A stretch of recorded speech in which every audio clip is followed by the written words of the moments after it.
नमस्कार, म Ganesh Ghimire Perth western अस्ट्रेलियाबाट बोलिरहेको छु। अहिले बेलुकाको समयअनुसार यहाँको समयअनुसार बेलुकाको 8 बजेको छ। नेपालको समयअनुसार बेलुकाको पौने 6 र न्युयोर्कको समयअनुसार बिहानको 8 बजेको छ।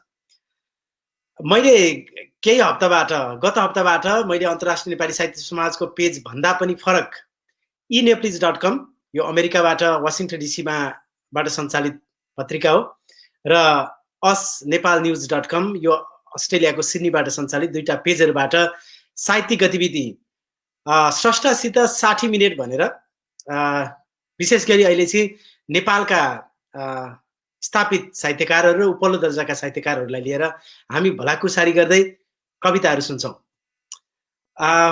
हामीलाई हेरेर बसिरहनु हुने सबै श्रोताहरूलाई फेरि एकपटक नमस्कार गर्दै अब अरू गन्थन छोडेर तपाईँ जहाँ हुनुहुन्छ सुरक्षित रहनुहोला। मैले मेरा आजका 3 जना पाहुनाहरू मैले निम्ता गरेको छु, उहाँहरूलाई म जोड्न चाहन्छु। मसँग नेपालबाट आज डाक्टर नवराज लम्साल हुनुहुन्छ। डाक्टर नवराज लम्सालको बारेमा मैले भन्दा पनि तपाईहरू जसले हेरिरहनु भएको छ उहाँलाई बढी जानकारी छ। उहाँको गीत लेख्नुहुन्छ, उहाँको धरा महाकाव्य मसँग पनि छ, म पढेको छु, उहाँका कविताहरू पढेको छु। बाँकी हामी रेडियो नेपालबाट उहाँको स्वर सुनेर हामी मक्ख पर्थ्यौँ, लट्ट पर्थ्यौँ र त्यही सुनेर हामीले पनि विभिन्न ठाउँमा बोल्न सिकेका हौँ जस्तो लाग्छ। म डाक्टर नवराज लम्साललाई यहाँ कार्यक्रममा स्वागत गर्छु। डाक्टर साहब नमस्कार। नमस्कार। आराम हुनुहुन्छ? एकदम ठिक छु, आराम छु। हजुर, यसै गरी टाढाबाट फेरि एकपटक जोडिन पायौँ, खुसी लाग्यो। पर्थमा गणेश घिमिरेलाई भेटेको, त्यो समूह भेटेको, समुद्रमा गएको, डुङ्गा फसेको, फर्केको, ती सब कुरा जल्दले आँखामा आयो। एकदमै हामीले पनि अझै ताजै छ, तर त्यो गर्न चाहिँ फेरि समय लाग्ला। यो कोभिड-19 को कारणले गर्दा यो अस्ट्रेलियाको बोर्डर केही समयलाई बन्द गरेको छ। हामी आवतजावतलाई अलिकति समस्या छ। अब पक्कै पनि फेरि कुनै दिन त्यो अवसर मिल्छ भन्ने आश गरेका छौँ। यसै गरी मसँग नजिक बनाएको छ, केही छैन। यसै गरी मसँग डाक्टर गीता त्रिपाठी हुनुहुन्छ। डाक्टर गीता त्रिपाठी उहाँ कविता, गीत, समालोचना, निबन्ध लगायतका क्षेत्रमा काम गर्नुहुन्छ। लामो लिस्ट छ मसँग, मैले धेरै पढ्नुभन्दा पनि धेरै समालोचनाको क्षेत्रमा 6-7 वटा किताबहरू निकाल्नु भएको, कविता 2टा, गीत 2टा, निबन्ध 1टा लगायतका अन्य कुराहरू पनि छन्। त्यसकारणले उहाँको बारेमा हामीले उहाँका कविता चाहिँ सुनेका छौँ, उहाँको बारेमा उहाँकै मुखबाट सुन्छौँ। म डाक्टर गीता त्रिपाठीलाई पनि यस कार्यक्रममा स्वागत गर्छु। डाक्टर साहब नमस्कार। हजुर नमस्कार, धेरै धेरै धन्यवाद गणेशजीलाई। हजुर र सबै यो जोड दिनुभयो यसरी फेरि लामो समयपछि। साहित्यसँग त हामी बारम्बार अहिले यो लकडाउनले चाहिँ सबैभन्दा हामीलाई सोसल बनाउने चाहिँ साहित्यले नै गरेको छ, त्यसमा पनि कविताले। त्यसैले कवि हुनुको एउटा राम्रो फिलिङ्स चाहिँ आइरहेको छ। मैले यो कार्यक्रम लिटरेचर भन्छु, साहित्यबाट नै हामी जोडिएका छौँ। सृजनशीलताको जोड्ने एउटा थलो भनेको साहित्य नै रहेछ। हजुर हजुर, थ्याङ्क यू डाक्टर साहब। यसै गरी मसँग अघि गीता त्रिपाठी म्याडमले भन्दै हुन्थ्यो हाम्रो सेलिब्रिटी कवि भनेर, हामीसँग मणि लोहनी हुन्छ। मैले एको आइरहेको छ, हजुरहरूले कसैले 2टा डिभाइस ओपन गर्नुभएको छ? हजुर 2टा डिभाइस ओपन भएको छ, अरू फोटो आएको छ घरिघरि। मसँग मणि लोहनी हुन्छ। कविताको क्षेत्रमा मणि लोहनी आफैमा एकदमै प्रख्यात र सुपरिचित नाम हो। उहाँको मृत्युको अघितिर भन्ने कविता सङ्ग्रह, यसै गरी मलामी उहाँको मलामी साँझ, मलाई यो जानकारी छ र उहाँका कविताहरू मैले पढेको छु। म मणि लोहनी सरलाई पनि यस कार्यक्रममा निम्ता गर्छु र स्वागत गर्छु। धन्यवाद यो अवसर दिनुभयो। यो अवसरको लागि यसरी सबै नवराजी गीताजीसँग तपाईँसँग यसरी कविता कुरा गर्न पाइयो, यो अवसरको लागि धेरै धेरै धन्यवाद। हजुर, मलाई पनि स्वागत छ। हाम्रो अलिकति एको आइरहेको छ, हामीले कुनै अर्को डिभाइस ओपन गरेका छौँ, त्यसलाई बन्द गरिदिउँ भन्ने आग्रह गर्छु। सायद मेरो पनि होला, मैले यसलाई अलिक टाढा राखेँ। हामी यो क्वारेन्टाइन यो 19 को समयमा हामी के गरिरहेका छौँ, साहित्यकारहरू, संसारभरिका साहित्यकार के गर्छौँ, के लेख्दैछौँ, दिनचर्या कसरी बितेको छ, यावत कुराहरू गर्दै रचनाहरू सुन्छौँ। यो एको आइरहेको कारणले म थोरै यसलाई मिलाउन कोसिस गर्छु है। सायद यो मेरैबाट आएको हुन्छ पक्कै पनि मलाई त्यस्तो लागिरहेको छ यहाँ थोरै यहीँ रहनु होला म चाँडै नै फेरि म जोइन हुनेछु नवरा सर के छ खबर हजुर ठिक छ एकदम म्याडम अनि आजभोलि कस्तो के प्रोग्राम अनि कामहरू कस्तो भइरहेछ के छ अहिले त ठिकै छ बिचमा 48 दिन चाहिँ रेड नेपालमै बस्यौँ वहीँ बस्यौँ वहीँ खाली 24 घण्टै त्यही कामहरू गऱ्यौँ अनि 8-10 जना भएर पुरै रेडियो चलायौँ अनि अहिले चाहिँ घरबाट जाने आउने चलिरहेछ त्यो बिचमा त्यति धेरै लेख्ने पढ्ने समय चाहिँ मिलेको छैन त्यही रेडियो एकै काम अलिक धेरैमा यो बन्दाबन्दी हुन्छ नि यो लकडाउनको छुट्टीको पूर्ण सदुपयोग गर्न पाइएन धेरै अब अलिकति सूचनाको संस्थासँग सम्बन्धित भएपछि अलिक बढी जिम्मेवारी पनि हुन्छ यहाँहरूलाई त झनै गाह्रो थियो रमाइलो इन्जोय गर्नु हजुर हजुर यो हाम्रो एको अझै पनि हजुरले एको सुन्नु भएको छ इको आइरहेछ अलिअलि छैन म चेक गर्छु मेरो बाटो हो कि अन्त कतैबाट म चेक गर्छु है त हामी एउटा हाम्रो चाहिँ म्युट गरेर हेरौँ न मेरोमा हैन जस्तो लाग्यो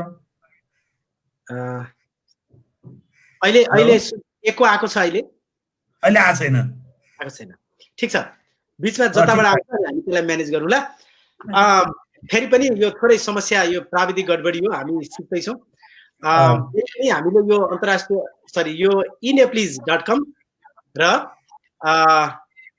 asnepalnews.com को पेजबाट हामी आज लाइभमा छौँ र मसँग डाक्टर नवराज लम्साल मणि लोहनी र डाक्टर गीता त्रिपाठी नेपालबाट हुनुहुन्छ अब कुराकानीतर्फै लागौँ अघि डाक्टर साहब भन्दै हुनुहुन्थ्यो हाम्रो लम्साल सर भन्दै हुनुहुन्थ्यो यो बन्दाबन्दीको सदुपयोग इन्जोय गर्न पाइएन भनेर बन्दाबन्दी यो सृजनशील मान्छेहरूलाई चाहिँ यो अवसरै हो जस्तो लाग्छ नि होइन अहिले हेर्नु जताततै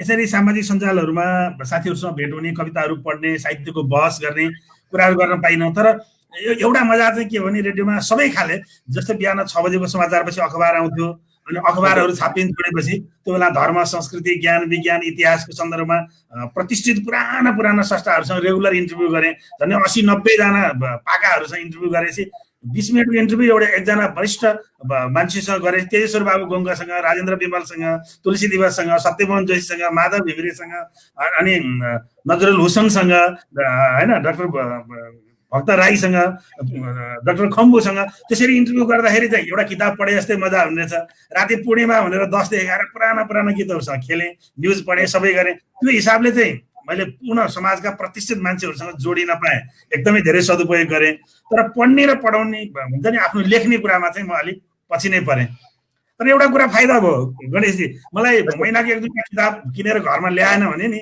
बरु चामल सक्यो भने नकिने नि एउटा किताब चाहिँ ल्याउनु पाए हुन्थ्यो भन्ने लाग्थ्यो यो बिचमा किताबै किन्न परेन पाइएन भनौँ न पैसा जोग्यो जम्मा 2टा किताब किनेँ मैले हुन त पुरानै किताबै मेरो घरमा सङ्ग्रहमा थिएन राहुल साङ्क्रेतायनको नेपाली अनुवाद एउटा भोल्गा किने भोल्गादेखि गङ्गासम्म र एउटा उहाँकै बुद्ध दर्शनको अनुवाद जम्मा 2टा किताब किने पढेको नि त्यही 2टा किताब हो नत्र भने यो 3-3.5 महिना अरू रेडियोमा कार्यक्रमहरू गर्दै दिन्थ्यो थोरोले भनेका छन् नि नयाँ किताब किन पुरानो कोट लगाऊ के भनेर होइन भने यो लेखक भएर अपोजिट जानु भएछ डाक्टर साहब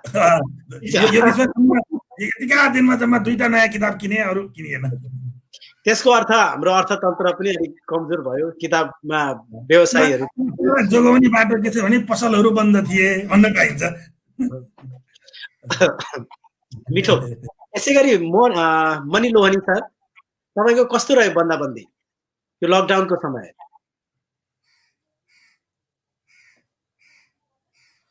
मणिजीको म्युट छ म्युट ओपन गर्नु न ठीक छ उहाँसँग फेरि आउनेछु गणेशले आफै गर्दैन मिल्छ होला होस्टले गर्न मिल्छ नि अनम्युट गर्न मिल्दैन उहाँबाट गर्नु भएको छ मैले भन्दा पनि उहाँको थोरै इन्टरनेटको समस्या हो कि जस्तो लाग्छ मलाई अब म डाक्टर तर्फ आएँ डाक्टर साहब हजुरको चाहिँ कस्तो रह्यो यो बन्दाबन्दी त्यति अनुभव भएको जस्तो पनि भएको छैन अनुभव भएको पनि छ कि कामले गर्दाखेरि चाहिँ जस्तो अनलाइन क्लासेसहरू भयो अनि मैले जति काम गर्ने हो खुल्ला हुँदाखेरि थोरै मात्र कम भएको हो काम चाहिँ पेशागत हिसाबले त्यो यथावत नै रह्यो अनलाइन क्लासेसहरू चलिरह्यो अनि अब भित्र बसेर रिसर्चको काम गर्ने त्यो पनि चलि नै रह्यो, झन् त्यसको लागि चाहिँ वातावरण बन्यो होइन। अनि कविताहरू लेख्न सकिएन। सबैभन्दा दुःखको कुरा जसरी एकदमै भागदौडको जिन्दगीमा धेरै दृश्यहरू देखिन्थ्यो, बाहिर मान्छेहरूसँग घुल्नु हुन्थ्यो, हृदयमा संवेदना चाहिँ जागृत हुने मौका हुन्थ्यो नि। मैले त लकडाउनको बेलामा यो कोभिड-19 कविता पनि लेख्न सकेको छैन।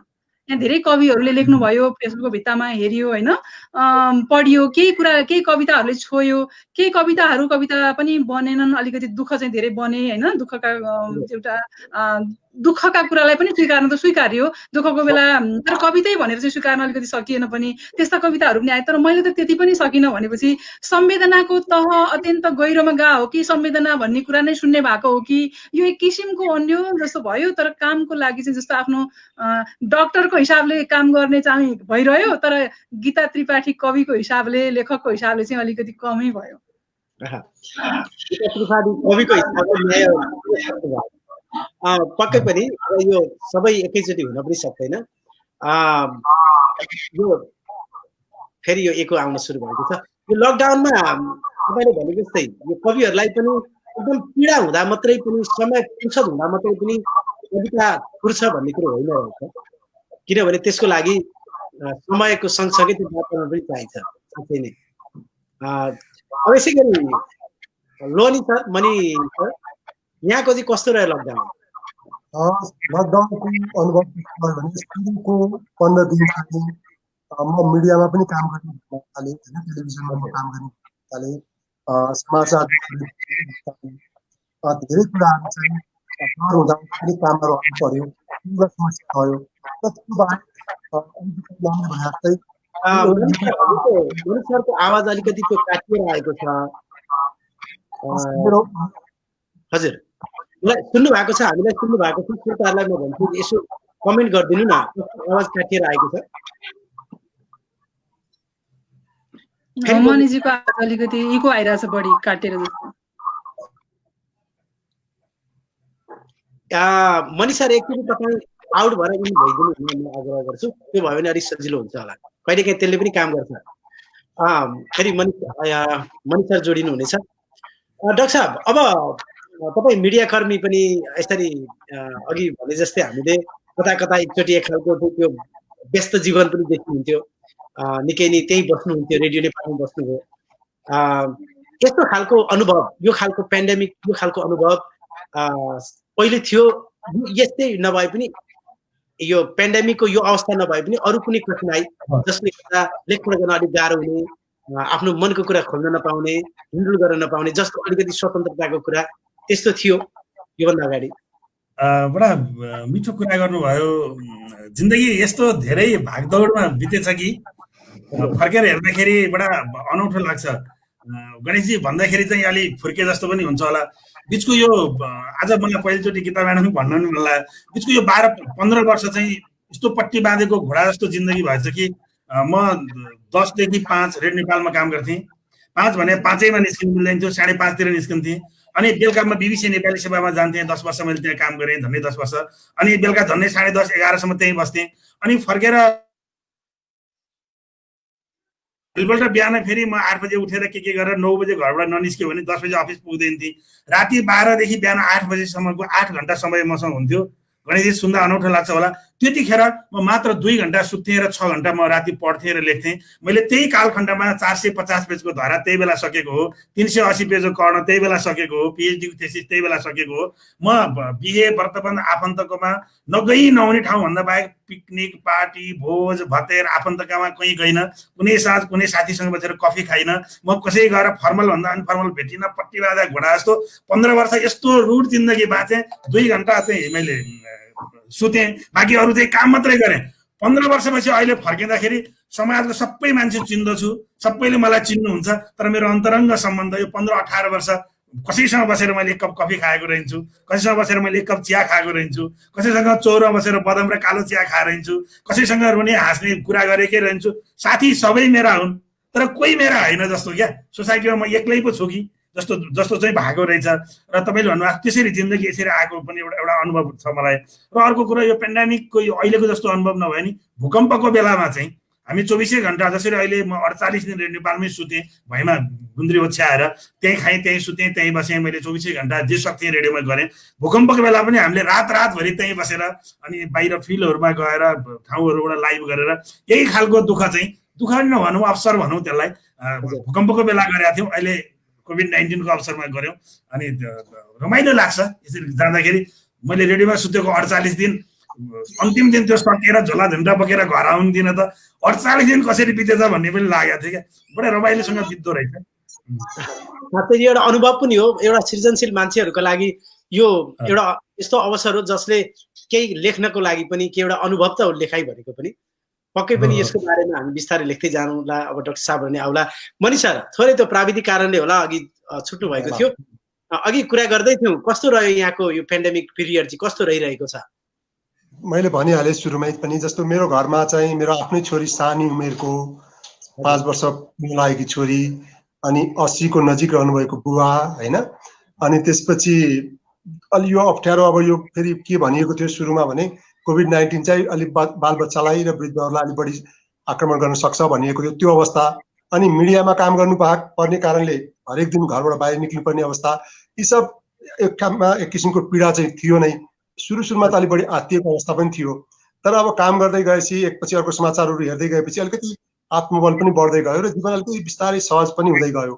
अनि अब सृजनाको सन्दर्भमा चाहिँ सृजनशील चाहिँ रहन सकिने, जस्तो समाचार बनाउने, समाचार प्रसारण गर्ने काममा व्यस्त त भइयो, तर आफै एउटा लेखकले केही लेख्छु केही गर्छु भन्ने सन्दर्भमा चाहिँ त्यस्तो उपलब्धिपूर्ण काम केही हुन सकेन। अघि किताबमा भने जस्तै कविता समेत लेख्न सकिएन होइन। एउटा कविता कोभिडको बारेमा सारा साथीहरूले लेखे, केही नभए फेसबुकमा पोस्ट पनि गरे होइन, त्यही काम पनि गर्न सकिनँ। तर एउटा राम्रो काम चाहिँ के भयो भने यो भर्चुअल दुनियाँमा सुरुमा चाहिँ मलाई के लाग्थ्यो भने यो कोभिड-19 आउनुभन्दा अगाडिसम्म चाहिँ यो भर्चुअल दुनियाँमा म त्यति रमाउँदिनँ थिएँ।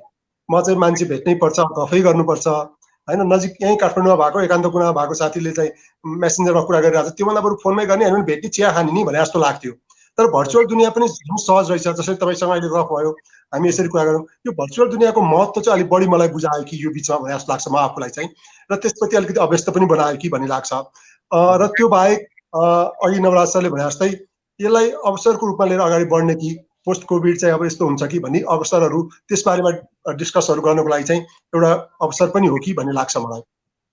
पक्कै पनि यहाँले भने जस्तो एउटा यो एक खालको प्लेटफर्म पनि बनिदियो, किनभने हामीले कसले के लेखिरहेको छ, कसले के गरिरहेको छ, हामी आफ्नो आफ्नो ठाउँमा थियौँ, आफ्नो आफ्नो कुनामा थियौँ, तर अहिले आएर यसरी जोडिदियो। मेरो पनि मनिष सरसँग पहिले खासै त्यस्तो दोहोरो कुरा थिएन। यो पक्कै पनि जहाँ त्यो ब्ल्याक छ भने, एउटा अँध्यारो छ भने त्यही छेउमा उज्यालो पनि छ नि, त्यसलाई हामीले सकेसम्म उज्यालोतर्फ डोर्यौँ त्यो समयलाई। पक्कै पनि मिठो। अब मनिष सरबाट एउटा कविता सुरु गरौँ हामी। के हो भने यो हामी जहाँ लाइभ छौँ, यो लाइभ चाहिँ प्रायः प्रवासमा बस्नेहरूले हामी बढी हेर्छौँ। त्यसैले आजको यो अवसर चाहिँ हामीले बढीभन्दा बढी नेपालमा र तपाईँहरू जस्ता स्थापित कविहरूका कविताहरू सुन्न पाइयो भने एउटा आनन्द र एउटा ऊर्जा पनि हामीलाई हुन्छ जस्तो लाग्छ। मनिष सर सुरु गरौँ। म कविता सुनाउँछु एउटा। पहिला सुनाउँदा चाहिँ मैले ज्येष्ठ नागरिकहरूको सम्मानमा लेखेको एउटा कविता छ, त्यो कविता पनि सुरु गर्छु। एकै मिनट पनि ठिक पारिरहेको छु। इच्छा मृत्यु भन्ने एउटा कविता छ, यो चाहिँ विश्वमै रहेका ज्येष्ठ नागरिकहरूको सम्मानमा लेखिएको कविता हो। इच्छा मृत्यु। सुन्नु सर। अन्जुलीमा लिएको पानी जस्तो हाई भएन कुन बेला सकिएछ उमेर, सिमलको नाङ्गो हाँगा जस्तो यो फुङ्ग उडेको समय, म बगेर गएको नदीलाई फर्काएर हेरिरहेछु। खिलखिलाएको शिशु हाँसो जस्तो उदण्ड तन्देरी जोस, आकाश साँगुरिएको युवा उत्साह, फलेको वृक्षको हाँगो नुहाएको प्रवृत्ता, अन्जुलीमा लिएको पानी जस्तो थाहै भएन कुन बेला सकिएछ उमेर। चट्टान माथि फुलेको हिम पुष्प जस्तो आफैमा लाचार समय, म सम्झनाको सन्दुक खोलिरहेछु। छोराछोरीसँगै हुर्किएका कमजोर सपना, खुल्दै गएका सम्बन्धका एकपछि अर्का नामहरू र आँखाले देखे जतिका कमाई र वर्चस्व, के उडेर गयो पखेटा हालेको परेवा, फुटे आफ्नै सपना, के भाँचेर लग्यो रुखको हाँगो कसैले, लुचिए आफ्नै सम्बन्धहरू, के सकियो आँखाबाट मोती जाने सिलसिला, सरकारले बाँडेको वृद्ध भत्ता जस्तो आँखैमा थपियो मोतीबिन्दु। यो नाथे जीवन बाँच्नै जानिएन छ, यो नाथे जीवन बाँच्नै जानिएन छ, सिङ्गो बाँच्नुपर्छ सोच्नै भ्याइएन छ, टुक्रा टुक्रा बाँचेर कमाएको यही सम्झना आफ्नो भएको छ, बिहान बिहान छिल्लिन आउने घामका कलिला किरणहरू आफ्ना भएका छन्, जो आफ्ना थिए ती त थाहै भएन कुन बेला पराई भइसकेछन्। यतिखेर यो अस्ताउँदै गरेको सूर्यसँग म कामना गरिरहेछु इच्छा मृत्युको। धन्यवाद। त्यो जिन्दगी कस्तो भयो जिउनै जानिएन छ, समय नै भएन है आफूलाई हेर्नलाई, आफ्नो जिन्दगी पल्टाउनलाई। अहिले अन्तिममा आएर अहिले मलाई लाग्छ यो कोभिड-19 चाहिँ यही अवसर, जिन्दगीलाई हेर्ने अवसर, आफ्नो नजिकका आफन्तहरूलाई चिन्ने अवसरको रूपमा पनि आएको हुनसक्छ यो कोभिड-19। त्यसरी लिन पनि सकिन्छ यसलाई, यदि अवसर मान्ने हो भने चाहिँ। पक्कै पनि त्यो इच्छा मृत्यु त्यो अवस्थामा हामी पुगिसक्दाखेरि जिन्दगी कहाँ छोडिन्छ, के हुन्छ हामीसँग, यो हामी पनि त्यतै गइरहेका छौँ प्रत्येक पल पल। र हामी त्यो अवसर, त्यो फिलिङ्स गराउनका लागि यो कोभिड-19ले थोरै भए पनि हामीलाई सहयोग गरेको छ कि पक्कै पनि। मिठो कविता थियो र ती बा आमाहरूप्रति जो त्यो अवस्थामा हुनुहुन्छ हामीले पनि सम्झिन्छौँ, मैले पनि सम्झिन्छु। डाक्टर म त्रिपाठी गीता म्याडमतर्फ आउँछु, यस पछाडि हामी सुन्छौँ। हजुर, मलाई कविताको लागि भन्नुभयो? हजुर, कविता सुन्नु। हजुर, कविता छ एउटा मेरो, यो अलि पहिले लेखेको हो, तर अहिलेको सन्दर्भमा पनि कविताले त नदेखिएका पत्रहरू खोल्दा रहेछन् भन्ने कुरा मेरो यो आफ्नै कविताले मलाई अहिले अनुभव गराएको छ। त्यति बेला अर्कै सन्दर्भमा लेखिएको थियो यो कविता, ताण्डव नृत्य शीर्षकमा छ। यसैबाट सुरु गर्छु म आज। विचारका गिर्खाहरूले संक्रमण थाल्नु अघि म घोप्टिएको छु एउटा खास विचारको खोजीमा। थकित छु, उल्टिएको छ मेरो सिर्जनाको आदिम कला, यो संसारको सबैभन्दा कुरूप जीवाश्म मेरो सामर्थ्यमाथि धावा बोलिरहेछ र म निलिरहेको छु मेरो आफ्नै तातो स्पर्श। सायद मेरा नशाहरूमा जीवन कम र मृत्यु बढी दौडिरहेछ। यो शताब्दीकै सबैभन्दा कमसल सोचमा छु, यो शताब्दीकै सबैभन्दा कमसल सोचमा छु म। अनपेक्षित तर्कहरूले थिचिएको, विचार नगरिएका विचारहरूले खाँदिएको कैयन गरुङ्गा ढुङ्गाहरूमाथि यसरी दाबिएको छ मेरो मस्तिष्क, मानौ म ढुङ्गे युगको एउटा जरा। पानीको सतहभन्दा माथि छु, हावाको सतहभन्दा तल छु। न जमिनमा छु न आकाशमा छु, न दिलमा छु न दिमागमा छु। मेरो सृजनहीनताको साक्षी म स्वयंमा यसरी जकडिएको छ यो समय। सारा चेतनाहरूको विस्फोटन अघि नै उछिटिएको छु म, मात्र एउटा केन्द्रीय शून्य अविभाज्य मेरो शक्ति भने म भन्दा विपरीत उँभो उठिरहेछ। विचारका गिर्खाहरूले संक्रमण थाल्नु अघि म घोप्टिएको छु एउटा खास विचारको खोजीमा। हजुर, धन्यवाद। ताण्डव नृत्य कविताको शीर्षक होइन? हजुर, ताण्डव नृत्य। यो साँच्चै यो कविता लेख्दाखेरि यी कति मिठा त्यो शब्दहरूको चयन, त्यस पछाडि त्यो प्रसङ्गमा जोडिएका ती सिम्बोलहरू हामी जे युज गरिरहेका छौँ, कस्तो यो कविता लेख्नलाई हामीले पनि प्रवासमा बसेर धेरै राम्रा कविहरू पनि हुनुहुन्छ, स्थापित कविहरू पनि हुनुहुन्छ। हामी नेपालकै, विशेष गरी त हामी नेपालबाट आएकोले अलिक बढी नेपालतिरै चासो दिन्छौँ। कविता लेख्छु भनेर लेख्नुहुन्छ या त्यो आफैलाई त्यो आइरहेको कुरालाई त्यो टिप्ने मात्रै हो? यस विषयमा चाहिँ म आफ्नो कुरा भन्नुभन्दा पनि कवि सुमन पोखरेलले भर्खरै एउटा सन्दर्भमा भन्नुभएको मैले सम्झेँ। उहाँले कविता, म सधैँ कवि हुन्न, कहिले कहिले आएर कवि म भित्र प्रवेश गर्छ र अनि मात्र कविता जन्मिन्छ। कविता एउटा व्यक्ति सधैँ कवि हुँदैन, कहिले कहिले मात्र ऊ कवि हुन्छ र त्यो कवि भएको बेला मात्रै कविता लेखिन्छ भन्नुभएको थियो कि एउटा सन्दर्भमा। मलाई पनि त्यो, हामी सबैलाई त्यही अनुभव होला। हामी सधैँ त सामान्य मान्छे हौ नि त, तर कविता लेख्ने बेलामा सायद हामी जे छौँ त्यो रहँदैनौँ र सायद हामीलाई थाहै नभएको कुरा केही चाहिँ हामीभित्र प्रवेश गर्छ। त्यस्तै सन्दर्भमा एउटा विषयले छुन्छ, विषयलाई एकदम धेरै पकाइन्छ, तर कविता जन्मिन नसक्दा छटपट्टि भइरहेको हुन्छ।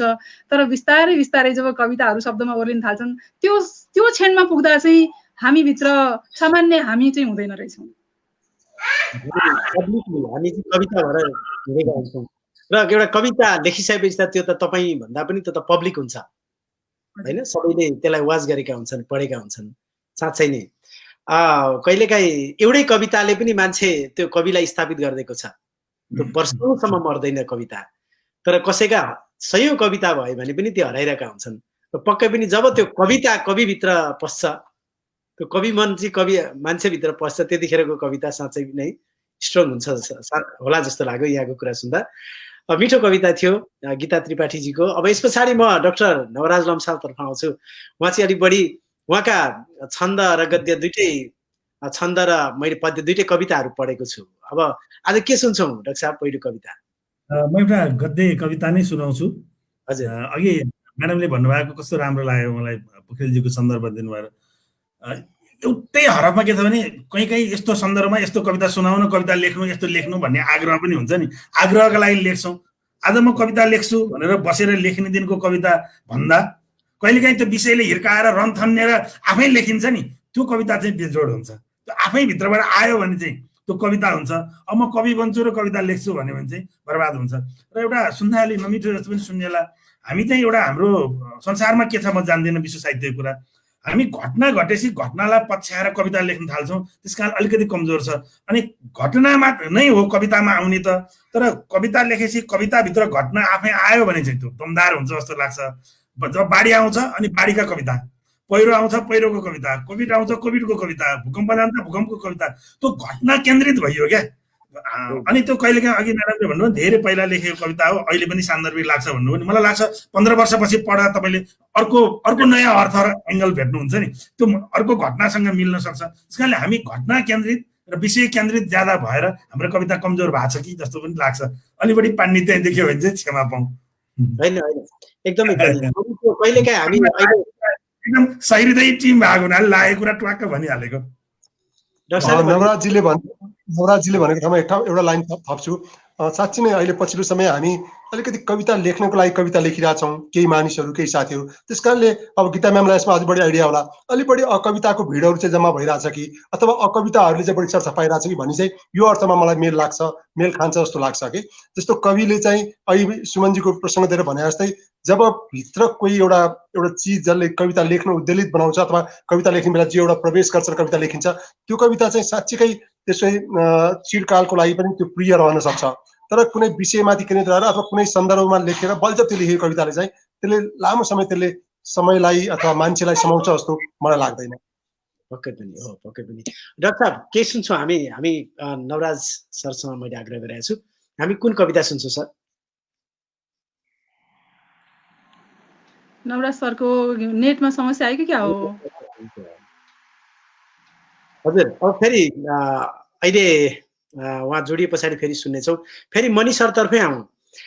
या त कहिले 40को दशक पछाडि अथवा 50को दशकतिरदेखि कविता लेख्नु भएको हो कि जस्तो लाग्छ मलाई, किनभने मलाई ठ्याक्कै थाहा नभए पनि धेरै पहिलेबाट।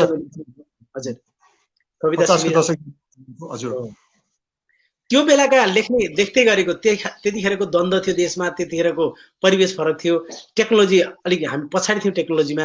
अहिले आएर यो 20 वर्षको 25 वर्षको यो हामी यात्रा गरिरहँदाखेरि अहिले त्यो कविता कता जाँदैछ जस्तो लाग्छ मणि सर? अब यो भनिरहँदा चाहिँ अलिकति के अरे एउटा कविले तितो बोल्ने कि नबोल्ने भन्ने कुरा हुन्छ। म आफै पनि तितो बोल्न रुचाउने मानिस हुँ।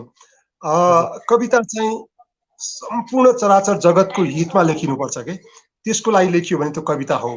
म एउटा मान्छेको लागि अथवा एउटा जातको लागि, एउटा वर्गको लागि, एउटा समाजको लागि, एउटा निश्चित क्षेत्रको लागि, एउटा निश्चित भूगोलको लागि कविता लेखिरहेको छु भने त्यहाँ सोच्नुपर्छ, त्यहाँ समस्या छ भन्ने लाग्छ कि मैले लेखेको कविता स्थानमा बसेर एउटा सामान्य मान्छेले पढ्दा पनि आहा यो चाहिँ मिठो छ कविता भन्ने भाव रह्यो भने त्यो कविता हुन्छ।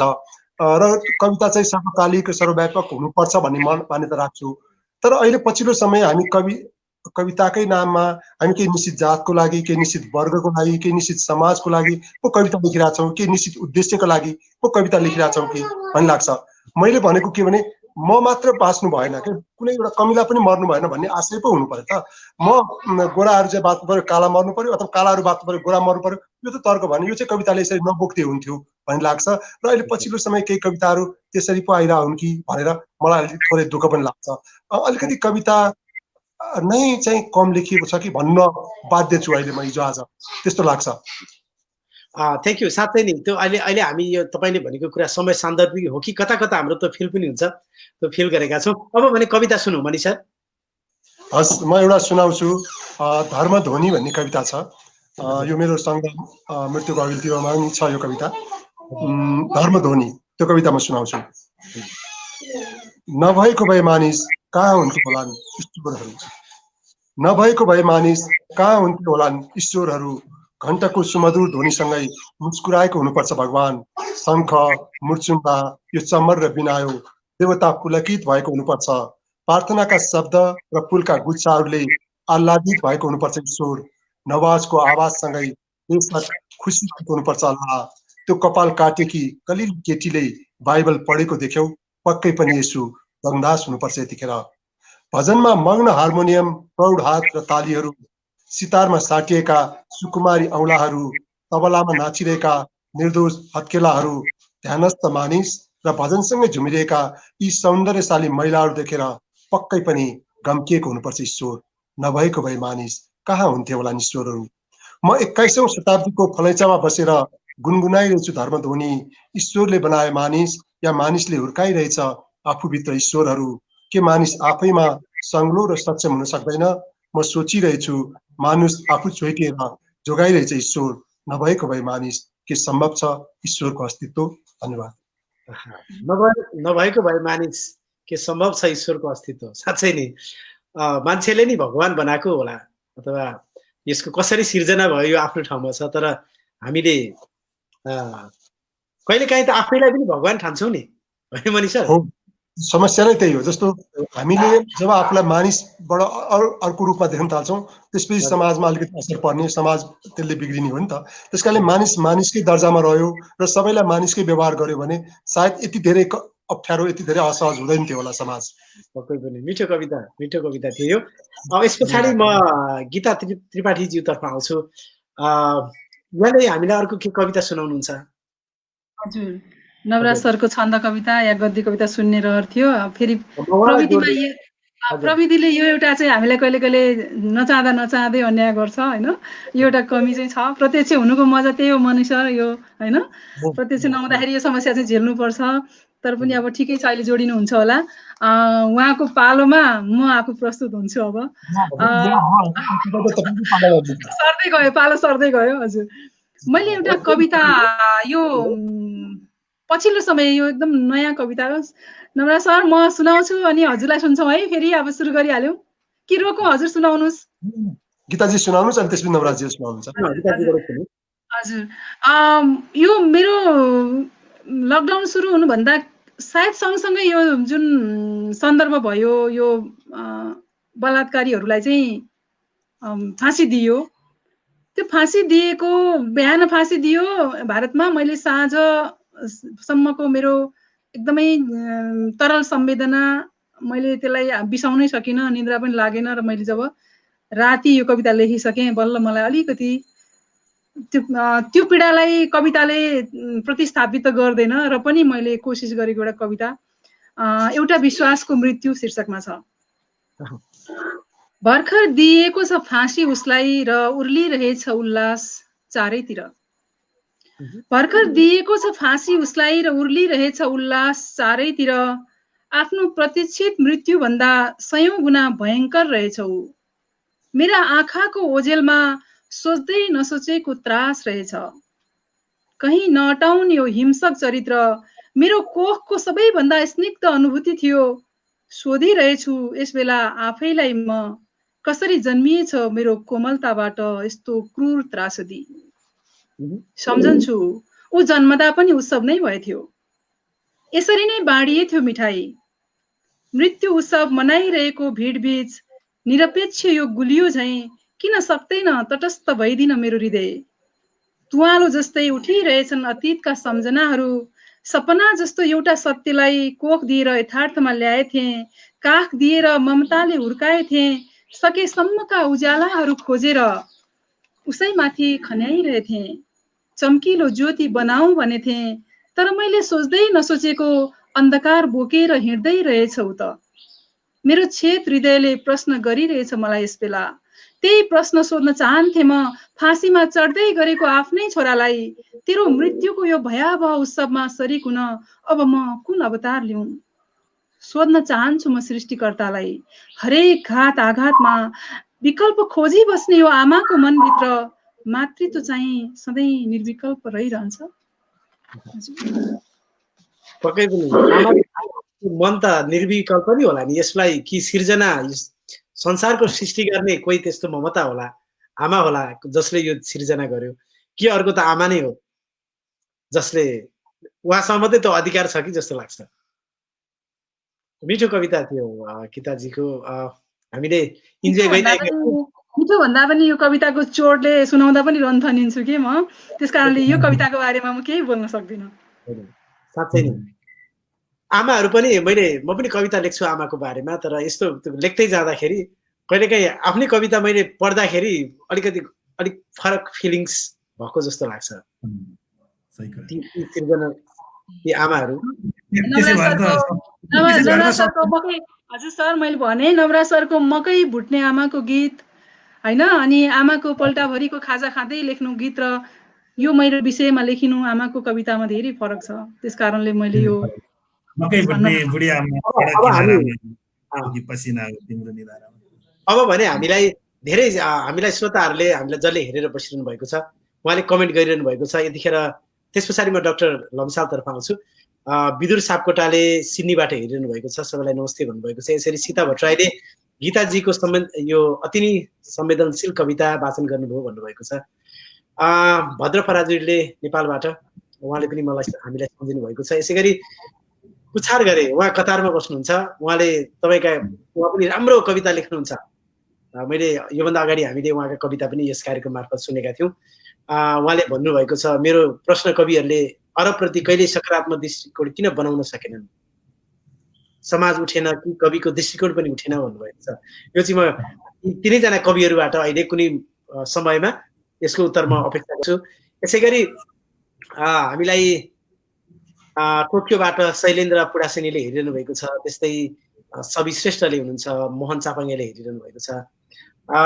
धेरै हुनुहुन्छ, मैले कमेन्ट धेरै छ, पढ्न भ्याउँदिनँ। त्यसै गरी हामीसँग हरिलाल शर्मा हुनुहुन्छ, उहाँ अमेरिका मिसिगनबाट हेरिरहनु भएको छ।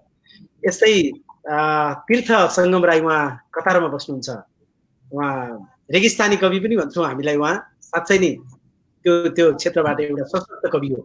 नेपाली कविताको क्षेत्रमा प्रवासमा बसेर लेख्ने अर्को एउटा स्थापित कवि हुनुहुन्छ।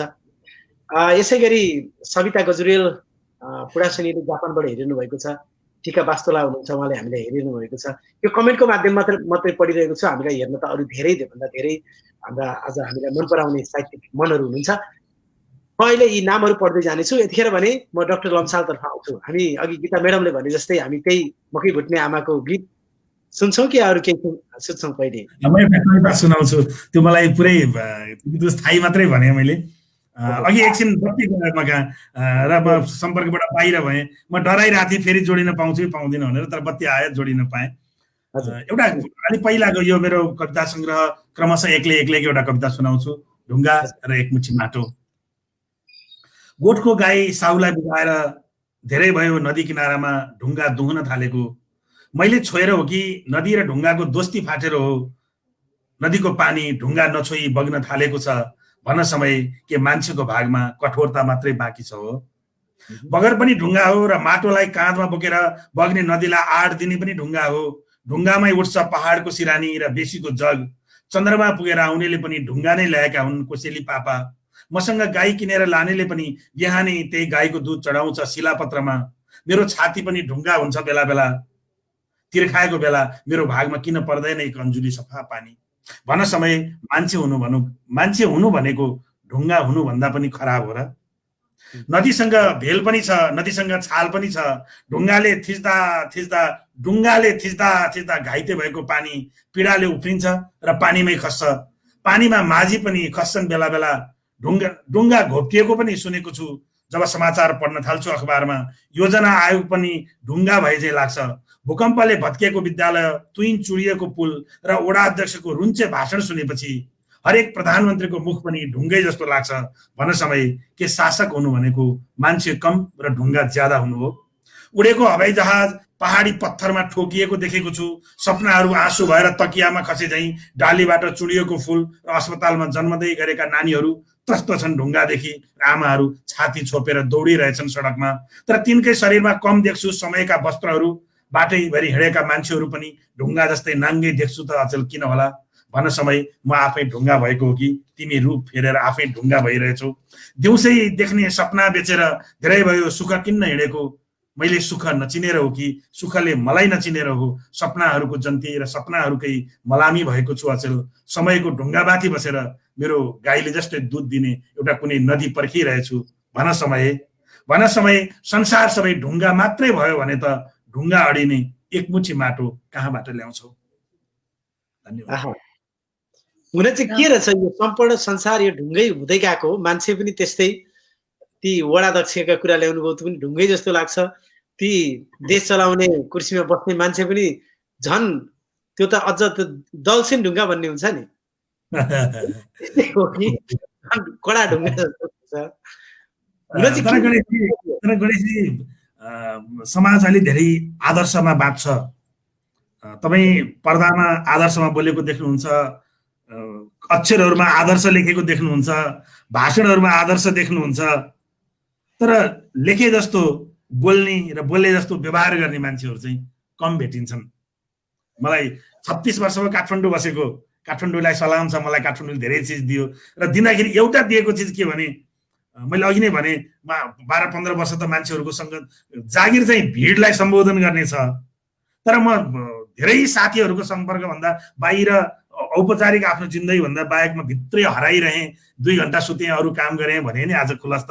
सायद मेरो कमजोरी पनि होला, अन्तरङ्ग ठोकिने साथी बनाइन कि क्या मैले? सायद मैले यो 8-10-15 वर्ष नढाटे भन्ने भने औपचारिक रूपमा भेटेर औपचारिक रूपमा खाएको भन्दा बाहेक मैले कुनै साथीसँग दिल खोलेर एक कप चिया खाइन कि, एक कप कफी खाइन कि, अनि अनौपचारिक हुने भने बसेर एक पेक दारू खाइन कि, वा म अँगालो हालेर कसैसँग रोइन कि, वा एक मुस्कान कसैसँग हाँसिन कि। कमजोरी त मेरै होला सायद। उमेर 50 भयो, झन्डै 5 वर्षको नातिनीको हजुरबाबु पनि भइसकेँ। तर अहिले फर्केर हेर्दा के लाग्छ भने नि गणेशजी, हाम्रो परिवेश चाहिँ हामी कवितामा, हामी साहित्यमा, हामी भाषणमा, व्यवहारमा असाध्यै धेरै कोमल छौँ, गुलाबको फुल जस्तो। तर गणेशजी, तपाईँलाई साँच्चै पीडा परेको दिन तपाईँले अँगालो हालेर रुने मान्छे पाउनुहुन्न। यो सहरको विशेषता। र त्यो बिन्दुबाट दिन मात्रै अनि तपाईँले देख्नुहुनेछ दुनियाँ ढुङ्गा लाग्छ क्या मलाई। हामीले एउटा सम्झना गरौँ डाक्टर साहबलाई, हामी यो मेरो घरभन्दा अलिक पछाडि एउटा चाहिँ रेस्टुरेन्टमा हामी 2-3 घण्टा त खुलेका थियौँ नि, होइन? ढुङ्गा तर त्यति बेला मैले अघि भनेको थिएँ मेरो 2 घण्टा सुत्ने अरू काम गर्ने बन्दाबन्दी सकिसकेको अवस्था थियो। पक्कै पनि।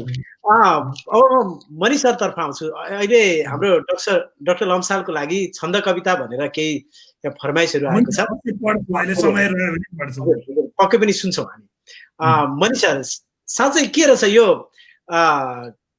मान्छेले अघि उहाँले भने जस्तै कविको यति कुरा लेख्ने, आदर्शका कुरा लेख्ने, ती दिल्ली कुराहरू लेख्ने, अनि जिन्दगीको कविले साँच्चै त्यो लेखेको जस्तो कविता जस्तो जिउँछ कि त्यो कवि पनि ढुङ्गा भइसकेको? अब यसमा चाहिँ के भने मानिस अनुसार फरक पर्ने कुरा भयो। आम मानिस नै मानिस जस्तै बाँचिरहेको कम छन् र लेखक कविहरूमा पनि केहीमा समस्या होलान्। हामी धेरै मानिसहरू ढुङ्गाकै नजिक पुगिसकेको भन्ने पनि लाग्छ। तर अहिले नवराज सरले भन्नुभएको कुरामा एउटा कुरा जोड्छु म। मेरो एकजना इजिप्टको साथी हुनुहुन्थ्यो, अनि मेरो सोसल सामाजिक सञ्जालमा 22-25 साथीहरू हुनुहुन्छ। अनि उहाँकोमा चाहिँ 100 मात्रै साथीहरू थिए। अनि उहाँले मलाई भन्नुभयो, तेरो यत्रो 2200 साथी रहेछन्, त ठुलो मान्छे सेलिब्रिटी नै होस् कि के हो भन्नुभयो। अनि मैले नि अलिकति गजक्क फलेर टिभी-सीमा नराउने, होइन, यो 2-4 वर्ष अगाडिको कुरा। अनि मैले यसो आफूलाई हो नै म पनि नेपालमा टिभीमा काम गर्छु भनेर दिएँ। तर उसले पछि मलाई भने, तर साँच्चीकै तल अप्ठ्यारो पर्यो भने चाहिँ कतिजना साथी आउँछन्, 1-2 जनाको नाम भन् त मलाई भनेर भन्दाखेरि 2-3 साथीको नाम पनि भन्न सकिनँ कि। त्यतिखेर मलाई पनि फिल भयो जस्तो हामी साँच्चीकै बाँचि त रहेछौँ, साथीहरूको भिडमै बाँचिरहेछौँ, तर भिडमै एक्लो बाँचिरहेको रहेछौँ क्या हामीहरू। जस्तो मैले नवराजजीले जस्तो कठोर भएर मैले साथी नै बनाइन्छ चाहिँ म भन्न सक्दिनँ होला, तर साँच्चीकै दुःख परे बेला आएर यसो कुममा हात राख्ने मान्छे चाहिँ हामीले कम बनाएछौँ। होइन, त्यो चाहिँ फिल हुन्छ किनकि हामी औपचारिकै बाँच्छौँ, लहलहमै बाँचिरहेको रहेछौँ कि। त्यस कारणले कहिलेकाहीँ यो बिचमा हामीले एकअर्कालाई फिल गर्ने जस्तो घरभित्रै खुसी खोज्ने अवसरको रूपमा पनि यो कोभिडलाई मैले लिएको छु कि हामीहरू चाहिँ बाहिर रङमङ्गिरहेको रहेछौँ, बाहिर अल्मलिरहेको रहेछौँ, धेरै कुराहरूले हामीलाई बाहिर तानिरहेको रहेछ, तर बाँच्नुपर्ने, जिउनुपर्ने र चिन्नुपर्ने त आफै भित्र रहेछ नि त। त्यो परिवारको नाममा हुनसक्छ, तपाईँ आफै भित्रको मन आत्माको नाममा हुनसक्छ होइन। त्यो चिजलाई चाहिँ अनुभव गर्ने अवसर चाहिँ यो कोभिड-19ले दिएको छ। यो मलाई मात्र होइन, विश्वभरिको मानिसको लागि यो एउटा यस अर्थमा चाहिँ अवसर हो भन्ने लाग्छ। र साँच्चैकै हामी मानिस नै बनेर बाँच्ने क्रम चाहिँ अब फेरि सुरु गर्दा पनि हुन्छ कि। नवराजीले 50 पुगिसक्यो भन्नुभयो तर ढिलो भएको छैन होइन। सत्यमोहन दाई, माधव ढुङ्गे सर हुनुहुन्छ अहिले पनि। त्यस कारणले अझै पनि जीवनलाई फेरि सुरु गर्ने, हामी फेरि एकअर्काको अँगालोमा रोएर हाँसेर बाँच्ने अवसर चाहिँ फेरि सुरु गर्न पनि सक्छौँ क्या जीवनलाई। त्यो चाहिँ हामी प्रयास गर्दा हुन्छ भन्ने ठान्छु म चाहिँ। मानवीय संवेदना हराउँदै गएको समयमा अब फेरि हामी त्यही पुरानैतर्फ मानवीयता चाहिँ जोडेर पोकेर बाँचौँ। हामी एक्लै पर्दा अर्कोले आँसु पुछिदिने कोही न कोही चाहिँ भइदियोस् होइन, त्यो अवस्थाको समाप्ति सिर्जना होस्। अब भने मनिषहरूको अर्को कविता सुन्छौँ, के सुन्नुहुन्छ? म एउटा अलिकति राजनीतिसँग जोडेको कविता सुनाउँछु।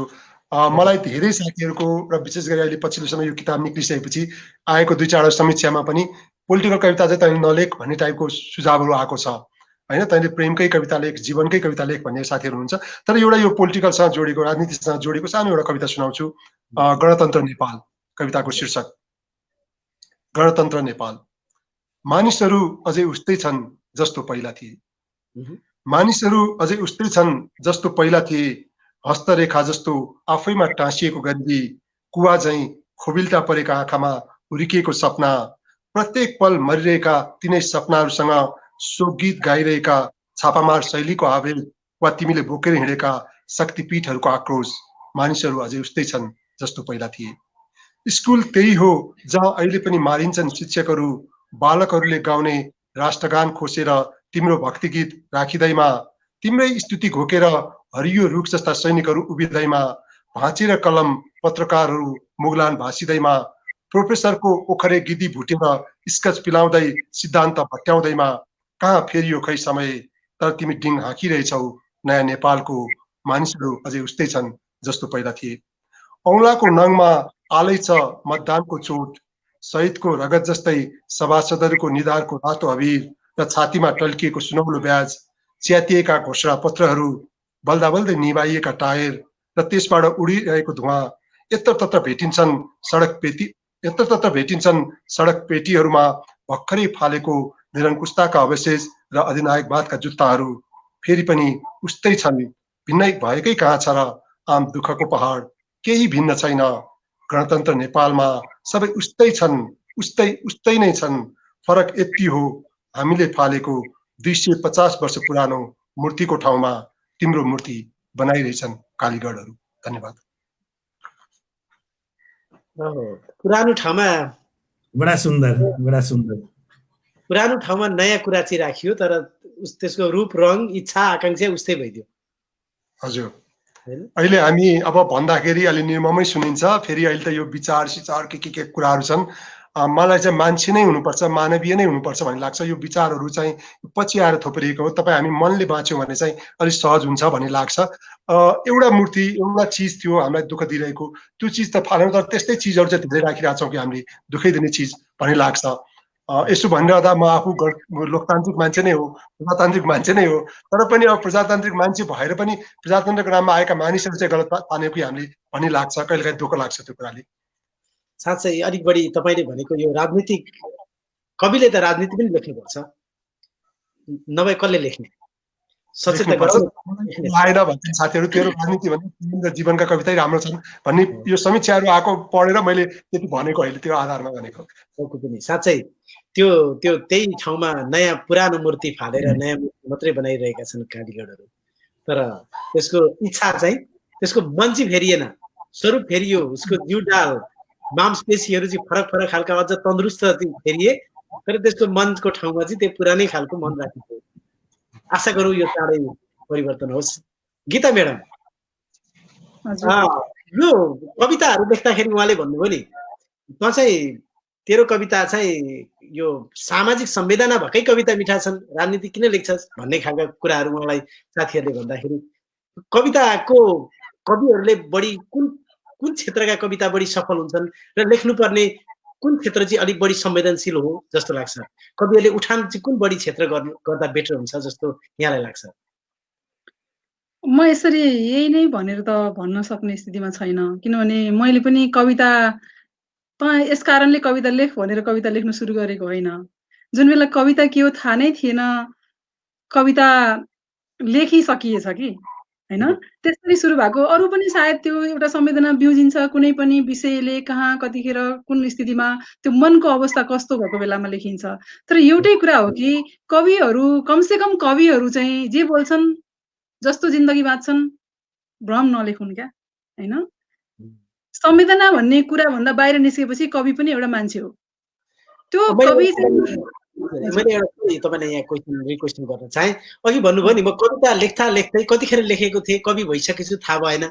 त्यो आफूलाई थाहा नै नभएको बेला लेखेको कविताहरूले के त्यो मानवीय संवेदना, त्यो समाजलाई प्रतिनिधित्व गर्ला? गर्छ नि, किन नगर्नु? समाजभित्रकै कुरा हो प्रेम, होइन? सुरुमा लेख्दाखेरि बाल कविता लेखोस्, सरस्वती वन्दना नै किन नलेखोस्, भक्ति गीतै किन नलेखोस्, किनभने ऊ त जन्मिने बित्तिकै जब धरतीमा आउँछ ऊ समाज बाँचिरहेको हुन्छ नि त, त्यसको बिम्ब त उसमा कुनै न कुनै रूपमा आउँछ। एउटा कवि भन्ने बित्तिकै सर्लक्क देशको बारेमा अनि समाजको बारेमा मात्रै आफूलाई छोडेर नारा लेख्नु भन्ने होइन नि त। त्यो मान्छे आफै पनि एउटा समाज हो, त्यो मान्छे आफै पनि एउटा संस्था हो, त्यो मान्छे आफै पनि एउटा स्वतन्त्र अस्तित्व हो। त्यस कारणले गर्दा उसले लेख्ने चिज कहीँ न कहीँ, किनभने हामी यो पनि भ्रममा नबाचौँ कि कसैको आवाजको प्रतिनिधित्व गर्दैमा हामी अरू आवाजलाई छोडिरहेका छौँ, त्यो होइन। किनभने हामी एउटा वर्गको लागि कविता लेख्छौँ, एउटा समस्याको बारेमा कविता लेख्छौँ भने समस्या कहाँनिर हो भने ती टुक्राहरू जोडिएर एउटा सिङ्गो अस्तित्वलाई हामीले स्वीकार्न सक्ने स्वतन्त्र छौँ कि छैनौँ हामी? किनभने जतिखेर जसको लागि आवश्यकता पर्छ, जो अन्यायमा परेको छ, जो सीमान्तकृत हुन्छ, जसको स्वर दबिएको छ, त्यसको पछिमा कविता नलेखे कसले लेख्छ? हिजो अस्ति मात्रै मैले यो पब्लिक नामामा चाहिँ सुनिरहेको थिएँ, मङ्गलेश डौरालजीले चाहिँ अमेरिकाबाट सुरु गर्नुभयो, बिटल्सबाट सुरु गर्नुभयो, त्यसपछि एलन गिन्सबर्गको कविताहरूले बोलेको प्रतिरोधको आवाज त्यतिखेरको सुनाउनु भयो, र अहिले भारतको हिन्दी कविताको प्रतिरोधकोसम्म उहाँ आउनुभयो भने हामीले यहाँनिर प्रतिरोध कविता भनेर चाहिँ अहिले गाउँ गाउँमा कविताहरू पुगिरहेको कुरालाई छोड्नै मिल्दैन। कविता प्रतिरोधी किन भयो त? त्यहाँनिर समाज छैन र? त्यहाँ मान्छेका पीडाहरू छैन र? अब मान्छेको पीडा सर्लक्क एक ठाउँमा उभिएर बोल्दैमा समाप्त हुँदैन नि त। अहिले हामी अन्तर्विषयक अध्ययनमा छौँ, अहिले हामी अन्तर्विषयक कुरालाई ल्याएर कवितासँग जोडिरहेका छौँ। अहिले हामीले लेखिरहेका राजनीति कविता भन्छौँ, राजनीति साहित्यसँग किन जोडिनु पर्ने त? साहित्य मात्र लेखे हुन्छ नि त? गाजलुती ठुला ठुला आँखा मात्र लेखेर बसे हुन्छ, या अथवा कुनै होइन पुरुषको बहादुरीको चर्चा मात्रै गरे हुन्छ नि त? होइन नि, हामीले बाँचेको युग प्रकृति र जीवनलाई सँगसँगै जाँदा पनि अहिले जीवन बढी पीडामा छ। जो बढी पीडामा छ त्यसको कविताहरू लेखिन्छ। कविताको गुण नै त्यही हो। त्यस कारणले मैले हिजो जे लेखेँ, मेरो उमेरले प्रतिनिधित्व गर्ने कवितामा पनि कवितै थियो, समाजै थियो, समाजको एउटा पक्ष थियो। आज म जे जिम्मेवारी लिएर कविता लेखिरहेको छु, त्यो जिम्मेवारीको भारी नबोकिकन फिलिङ्सले लेखिरहेको छु, तर लेख्न त समाजकै लागि लेखिरहेको छु। त्यस कारणले हामी एउटा व्यक्ति, एउटा कवि, दुईटा व्यक्तित्व चाहिँ नबाचौँ। कवितामा जे लेख्छौँ, आफ्नो जिन्दगी पनि त्यही बाँचौँ, त्यही हौँ। र कविता चाहिँ वास्तवमा सबैभन्दा होइन माथिल्लो कुरा हो। हामी यहाँ भनिरहेको पनि सुन्छौँ कि म कविता लेख्छु त्यस कारणले यो माथि भनेको होइन मैले, तर के भनेको सुन्छु भने सबैजना पहिला कवि हुन्छन्, अनि बिस्तारै अनि यो कविता चाहिँ जसले पनि लेख्छ पहिलाको समयमा, गीत जसले पनि लेख्छ पहिला सुरुमा लेख्ने बेलामा, पछि गएर चाहिँ अनि ऊ कथामा जान्छ या आख्यानमा जान्छ, ऊ नाटकमा जान्छ, केमा जान्छ, अनि उसको चाहिँ उठान भयो भन्ने कुरा गर्छन्। तर म के भन्छु भने ऊ कविताबाट माथि जान सकेन, ऊ कविताबाट ओर्लिएर त्यो अरू विधामा गएको हो भन्ने मेरो आफ्नो छ। मैले भलै त्यस्तो कविता लेख्न नसकेको होला, तर कविताबाट ओर्लिनेहरू मात्रै अरू विधामा गइरहेको हुन् कि भन्ने मेरो चाहिँ आफ्नो, मेरो म गलत पनि हुनसक्छु, तर हो चाहिँ त्यही नै हो, होइन? किनभने कविता त्यस्तो सजिलो कुरा होइन नि, बुझ्नलाई पनि त्यसको लागि एउटा विशेष मस्तिष्क चाहिन्छ र लेख्नलाई त चाहियो नै पनि। अब मिठो विचार र हामीलाई लागेका कुरा पनि त्यही हुन्। पक्कै पनि कविता सबैभन्दा सर्वश्रेष्ठ छ।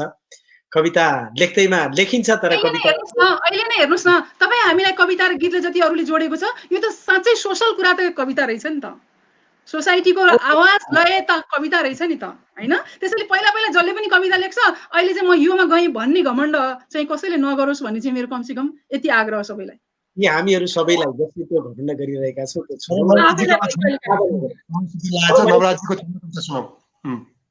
हजुर ढुङ्गाको कुरा भइरहेको थियो, मनिजीले पनि अहिलेको संवेदनाहीनताको कुरा कविता हामी सबैजनाको आशय चाहिँ एउटै के रह्यो भने मैले अघि भने नि मान्छे आदर्श ज्यादा बाँच्छ, एउटा लेख्छ, एउटा बोल्छ, एउटा गर्छ भनेको थिएँ। गीता म्याडमले अहिले भन्नुभयो, मणि सरले भन्नुभयो, हामी जस्तो लेख्छौँ त्यस्तै बोलौँ, जस्तो बोल्छौँ त्यस्तै बाँच्न सक्यौँ भने 100% त कोही नहोला, तर त्यो बाटोमा लाग्यौँ भने पनि हामीले लेखेको हाम्रो अक्षरमाथि पनि न्याय हुन्छ जस्तो लाग्छ क्या मलाई। विश्वास पनि हुँदै जान्छ बिस्तारै, हैन? समाजलाई कविताको विश्वास हो, समाजलाई कविताको विश्वास पनि हुन्छ, तपाईँ न्याय पनि हुन्छ, तर त्योभन्दा ठुलो कुरा तपाईँको आफ्नै जीवन सरल हुन्छ क्या, तपाईँको आफ्नै जीवन चाहिँ महत्त्वपूर्ण, अझ खुसी बन्नुहुन्छ क्या तपाईँ त्यो बाँच्न सक्यौँ। त्यस कारण त्यो प्रयास गर्नु चाहिँ राम्रै पनि होला। फेरि हामी यो विषयसँग जोडिनेछौँ। अब भने डाक्टर नवराज रम्सालको अर्को कविता हामी सकिन्छ भने एउटा छन्द कविता म छन्द सुनाउँछु। यो बिचमा मैले जम्मा एउटा कविता लेखेँ, म त्यही कविता सुनाउँछु। यो छन्दमा छ। होसले होसियार रोक्ला रोकोस् जमिन जलजे, रोकियोस् रोक्न देऊ, छेक्ला छेकोस् वरर परजे, छेकियोस् छेक्न देऊ, बोल्ला बोलोस् वचन बिटुलो, बोल्छ जे बोल्न देऊ, नेताजी हो तर मुलुकको सादा सीमा नदेऊ। छिद्र खोज्दै मधुर लयको छिद्र ताकेर भद्र भन्ला आओ सहज सुखले जान दिन्छौं समुद्र। आमा बेची कुन मखमली सान किन्छौ र सस्तो, नेताजी हो अब त बुझौ झुक्किने खेल यस्तो।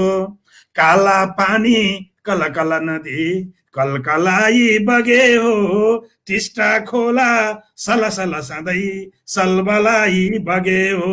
खोज्दै जाँदा समर युगको देहरा दुन पुग्छौ, ती माग्दैनौ तर मुलुक यो 1 इन्ची दिँदैनौ। सीमा रेखा रगत बहने छेकिने बाँधशाला, तिर्खा पिउने हिम शिखर हौ बाघका वीर छाला। कस्तो आयो समय उसले साँदा मिच्दैछ उल्टो, नेताजी हो अलमल बिना सल्का आफै अगुल्टो। ती योद्धाका रगत नभुली गर्ज शार्दुल गर्ज, हाम्रो साझा सहमति बनोस् छोड हुङ्कार मर्द। जागा हो सकल दुनिया साथमा छन् तयार, नेताजी हो हरदम हुनु होसले होसियार। रोकोस् रोक्ला रोकोस् जमिन जलजे, रोकियोस् रोक्न देऊ, छेक्ला छेकोस् वरर परजे, छेकियोस् छेक्न देऊ। बोल्ला बोलोस् वचन बिटुलो, बोल्छ जे बोल्न देऊ, नेताजी हो तर मुलुकको सादा सीमा नदेऊ, सादा सीमा नदेऊ। यो बिचमा लेखेको यही एउटा मात्रै कविता हो।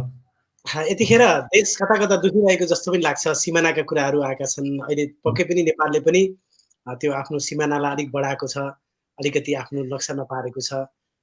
त्यो दुखिरहेको बेलामा लेखिएको कविता, नेता हो त्यो सिमाना चिन्न देऊ, जे गर्छु गर, सिमाना चिन्न देऊ। पछिल्लो समकालीन पीडाको कविता। तर हामीले यो पीडा त प्रायः जस्तो भुग्दै आइरहेका छौँ र अहिले अलिक बढी प्रखर स्वर आएको छ। यो राम्रो कुरा हो, स्वर प्रखर भएको छ। अब भने म यस पछाडि यो कविता पछाडि म गीता म्याडमतर्फ आउँछु। हामी कुन कविता सुन्छौँ? मैले एउटा कविता लेखेको, यो चियर गर्ल र जुलुसका अनुहारहरू, यो कविता सुनाउँ जस्तो लाग्यो। चियर गर्ल र जुलुसका अनुहारहरू। रङ्गशालाको माथिल्लो प्यारापिटमा उभिएर हेरिरहेछु क्रिकेट म्याच र सोचिरहेछु, यो अल्पविकसित देशमा कहाँबाट भित्रिए यी चियर गर्लहरू, कहाँ छ यिनको आदिवासी भूगोल, हैरान छु यिनका हरकतहरूसँग। पिचसम्म पुग्ने स्वीकृति छैन यिनलाई, अलिकति ठाउँ दिएको छ हात गोडा चलाउनका लागि, मैदानमा पस्न हुँदैन भनिएको छ र पस्ने हैसियत राख्नै पनि डराउँछन् यिनीहरू। छन्छनाइरहेछन् यिनका हातमा अझै केही दर्जन साङ्लाहरू, यिनलाई क्रिकेट बलसँग डर लाग्छ र तोकिएको ठाउँ छोड्न पनि डराउँछन् यिनीहरू। मेनिक्योर गर्न लगाइएको छ र आफ्ना हातलाई निकै नाजुक निकै कमजोर ठान्छन् यिनीहरू। के मार्क्सको सिद्धान्तमा नअटाएका उत्तर मार्क्सवादका अङ्ग वस्त्र मात्र हुन् यिनीहरू, वा पुँजीवादको अर्को एउटा अनुहार हुन्? कसलाई थाहा होला। यिनको श्रम खरिद भइरहेछ या सौन्दर्य नियति बिक्री भइरहेछ कि कला? भोगको वैश्विक अर्थमा मान्छेका अनेक अतृप्ति बढाउँछन् चियर गर्लहरू। आम दर्शकहरूका माझ यिनीहरूको उपयोगिता के होला? खेलाडीहरूका निम्ति यिनीहरूको आवश्यकता कति होला? कसलाई थाहा होला यो उत्तर औपनिवेशिक संस्कृतिमा चियर गर्लको वाद कुन हो र यिनीहरूको अपवाद के हो? प्रत्येक चौका र छक्कासँगै उफ्रिरहेछन् यी नयाँ रूपका पुराना अवर्जनहरू, तर कतै पुगिरहेका छैनन्। सम्पूर्ण शक्तिले चिच्याइरहेछन्, तर कहाँसम्म पुग्दो हो यिनको आवाज? रङ्गशाला बाहिर पर सडकमा उफ्रिरहेछन् जुलुस र कुर्लिरहेछन् आफूलाई यिनीहरूकै प्रतिनिधि घोषणा गरेर झुन्ड झुन्ड आवाजहरू हेरिरहेछु रङ्गशालाको माथिल्लो प्यारापिटमा उभिएर र हैरान छु यिनीहरूका हरकतहरूसँग। धन्यवाद। हामी सबैले भोगेका छौँ है। हामी सबैले रङ्गशालामा कुनै केही गेम हेर्न जाँदा त्यो चियर गर्लहरूको डान्स, उनीहरूको त्यो खालको उत्साह, त्यो सायद किन के लागि हो, अहिलेको यो समाज मानवीयता भन्दा अलिक बढी बिजनेस ओरिएन्टेड भएर पनि होला, त्यसमा पक्कै केही छ। र तर ती के गरिरहेका होला, ती कति त्यो साँच्चै चाहिएको हो कि होइन, त्यो पनि कल्चर हुँदो रहेछ आफ्नो आफ्नो। वेस्टर्न अब भनौँ न शक्ति राष्ट्रहरूमा अथवा धनी राष्ट्रहरूमा अथवा अमेरिका युरोपको कुरा गर्ने हो भने त्यो एउटा कल्चर हो। त्यहाँको लागि मैले यो भन्नु गलत हुन्छ, किनभने उहाँहरूले त यसको लागि चाहिँ एउटा प्रतिस्पर्धाबाटै चियर गर्ल बन्नको लागि उहाँहरू प्रतिस्पर्धाबाटै जितेर जजले चाहिँ निर्णायकले नै गरेर उहाँहरू आउनुहुन्छ होइन त्यहाँसम्म। तर हाम्रो उत्तर यो हाम्रो जुन अल्पविकसित देशमा यहाँ बाँस कपासको समस्या छ, भोक रोग अशिक्षा छ, नारीहरूका होइन कति पीडाहरू छन्, कति छन्। यहाँ चाहिँ यसको उपयोगिता के हो भन्ने, बजारले के बनाइरहेको छ भन्ने कुरालाई चाहिँ मेरो आँखाबाट हेर्न खोजेको। पक्कै पनि यहाँ सङ्गम राईले कतारबाट लेख्नुहुन्छ, मुटु काप्यो गीताजी भनेर। तपाईँको कविताले साँच्चै नै यो एउटा नमन गर्छु सबैजनालाई, उहाँहरूले यो उत्साह बढाउनुहुन्छ हामीलाई। उहाँहरू जस्तो हुनुहुन्छ र त हामीलाई कविता लेख्न मन लाग्छ। जस्तै लालगोपाल सुवेदीले गीताजी तपाईँको कविता सङ्ग्रह मसँगै आइपुगेको छ भन्नुभएको छ। नमस्कार। हजुर, उहाँ अमेरिकामा रहनुहुन्छ। यसै गरी हरि लाल शर्माले पनि आधुनिकताको नाममा आएको विकृतिमाथिको प्रहार मिठो कविता भन्नुभएको छ। अब भने म हाम्रो मणिजी फेरि यो नेटवर्क फर्किनु हो, सजिलो छ अहिले। अब भने म मणि सरतर्फै आउँछु। मणिजी, हामी अब अर्को कविता सुनौँ। एउटा चाहिँ म यो अलि अगाडि, धेरै अगाडि लेखेको कविता हो। 55 सालमा लेखेको एउटा कविता, प्रेम शास्त्र भन्ने एउटा कविता छ, त्यो सुनाउँछु म। हजुर, सुनाऊ। भय नदेखाऊ प्रेम शास्त्र, भय नदेखाऊ मलाई तिम्रो नाङ्गो शरीर, स्वास्नी मानिसहरू कपडाभित्रै सुन्दर देखिन्छन्। भय नदेखाऊ मलाई तिम्रो नाङ्गो शरीर, स्वास्नी मानिसहरू कपडाभित्रै सुन्दर देखिन्छन्। चन्द्रगिरीबाट डुब्न लागेको घाम जस्तो समय बोकेर म तिम्रो उमेरको आगोसँग चल्न सक्दिन। मेरो प्राप्ति यही र यति मात्र होइन, पुग्नुपर्ने ठाउँ धेरै पर छ। बाङ्गलोरको माइलस्टोन होइन म, मलाई एकै ठाउँमा रोक्ने कोसिस नगर। आकाश जत्तिकै छन् इच्छाहरू मेरा, मलाई बग्न देऊ आफ्नै महत्वाकांक्षाहरूको सागरमा। तिम्रो आवासात्मक चुम्बनले भन्दा मलाई अभावको थप्पडले बढी बनाएको छ। तातोमा तिमीसँग चलेर सेलाउनु भन्दा म चिसोमा तिमीलाई सम्झेर न्यानो हुनुमा रमाउँछु। मसँग उमेरको तातो नै नभएको अड्क्यो फेरि। हजुर मणि सर, तपाईँको इन्टरनेटले फेरि धक्का दिएको हो कि? सायद मणि सरको त्यो नेटवर्कको कारण हुन सक्ला। म फेरि उहाँ जोडिनु नै हुनेछ एकैछिनमा उहाँलाई, त्यो उहाँको नेटवर्क फेरि ब्याक हुन्जेलसम्मको लागि। अब भने म डाक्टर नवराज लम्सालतर्फ जान्छु। आज हामी लगभग अन्तिमतिर छौँ। हामीले 1 घन्टाको समय हो, तर हामी थोरै पछाडि पनि रमाइलो भइरहेको छ र हामीलाई हेर्ने श्रोताहरूले पनि मन पराइदिनु भएको छ।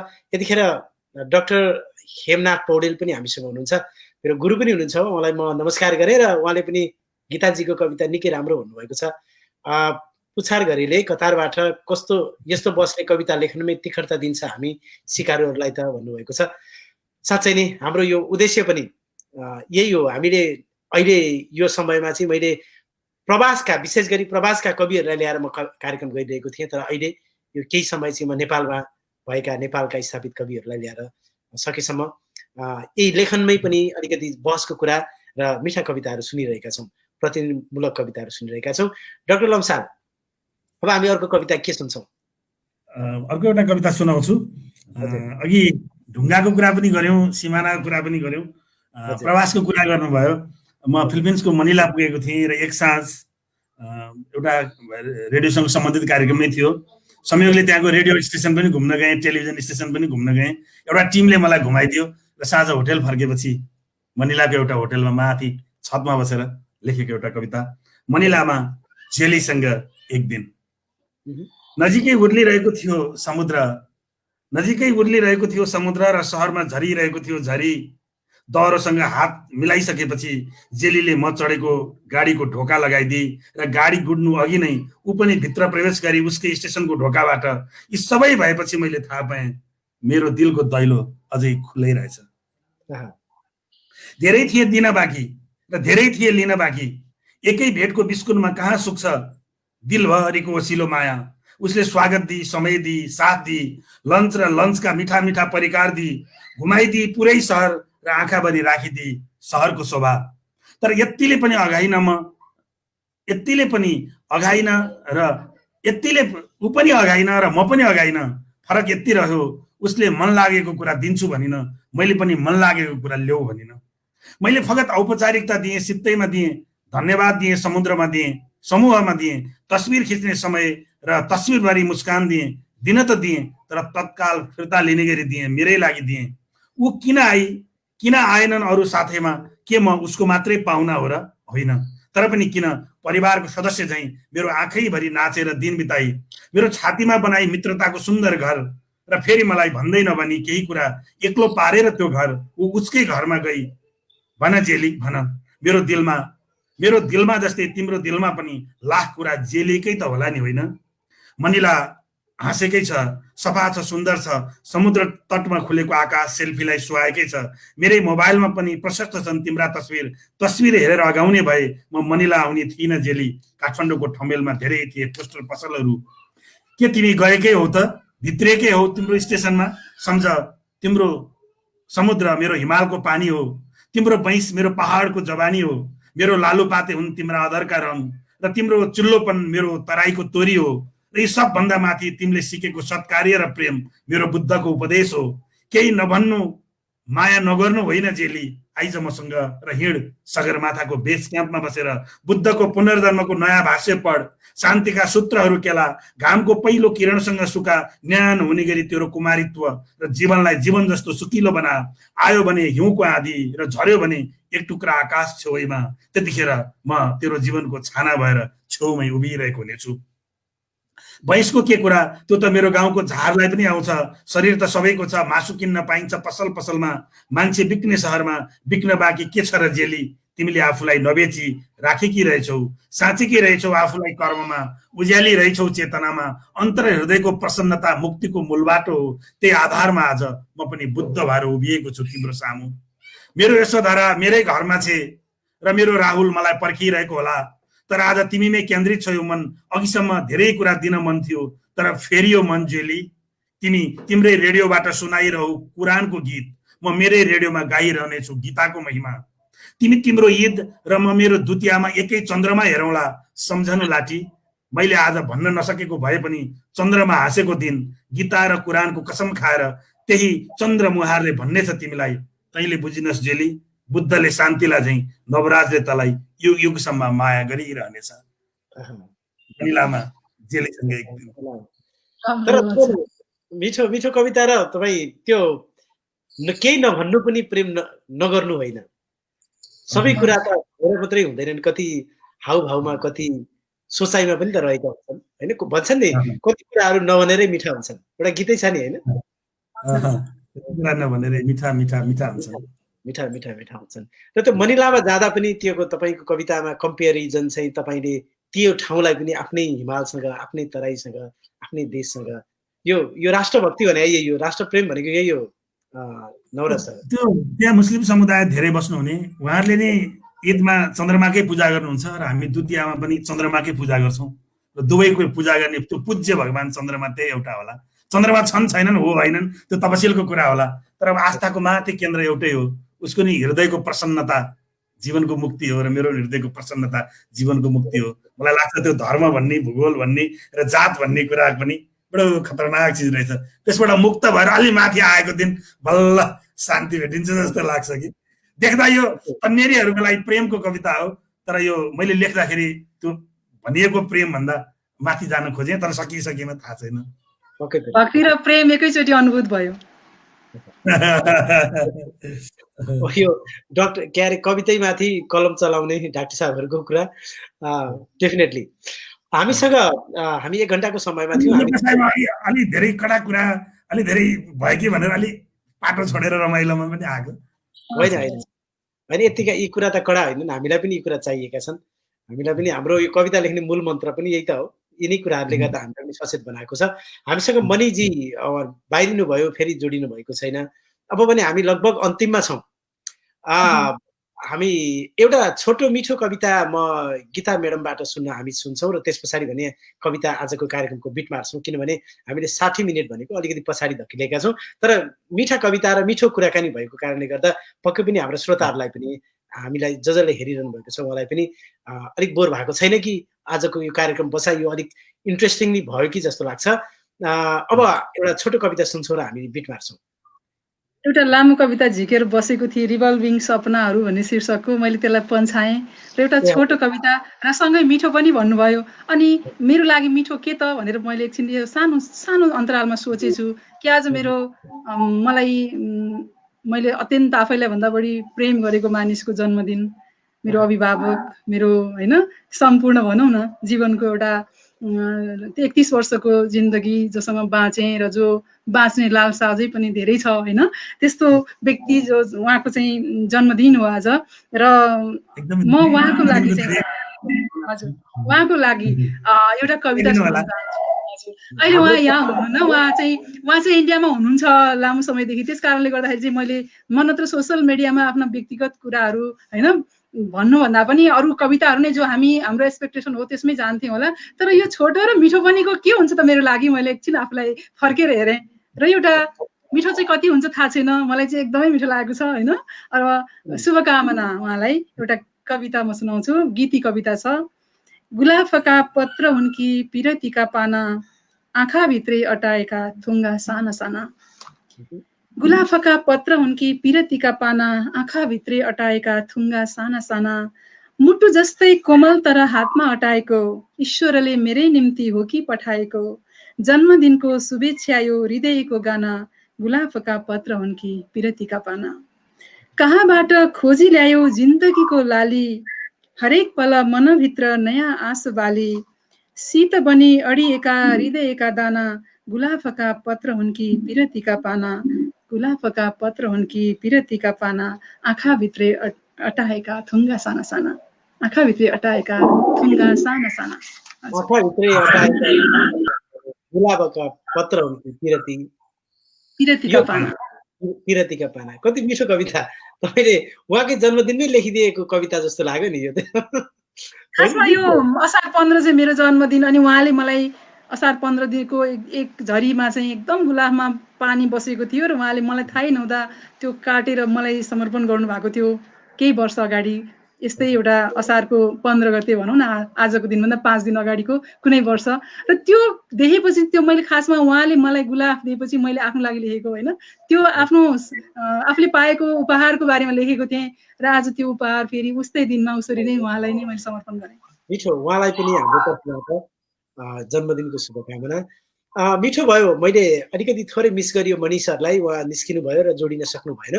तथापि उहाँका मिठा कविताहरू र उहाँका मिठा एकदमै सशक्त यो कविता र जिन्दगी सम्बन्धी समाज सम्बन्धी भावनाहरू उहाँका विचारहरू सुनियो। म आभारी छु र म लगायत हामीलाई हेरेर बसिरहने सबै हाम्रा श्रोताहरू, कवि मनहरू। अहिले म यहाँ कमेन्ट चाहिँ गर्छु, कमेन्ट चाहिँ पढ्छु। हामीलाई हेरिरहनुभएका बाँकी कमेन्ट नगरिएका अन्य हाम्रा श्रोताहरूको म नाम लिन सक्दिनँ, अलिक गाह्रो छ। हामीलाई हरिलाल शर्मा हुनुहुन्छ, निरज लामा हुनुहुन्छ, त्यस्तै सीता भट्टराईजी हुनुहुन्छ, उहाँले हामीलाई कमेन्ट गरिरहनु भएको छ, हेरिरहनु भएको छ, हरेक हप्ता यसै गरी आएर मन पराइदिनुहुन्छ, लेखिदिनुहुन्छ। त्यसै गरी खेम सुवेदीले पनि अघि डाक्टर साहबको कविताको लागि अन्तर्हृदयको प्रसन्नता मुक्तिको मूल बाटो हो भन्नुभएको छ।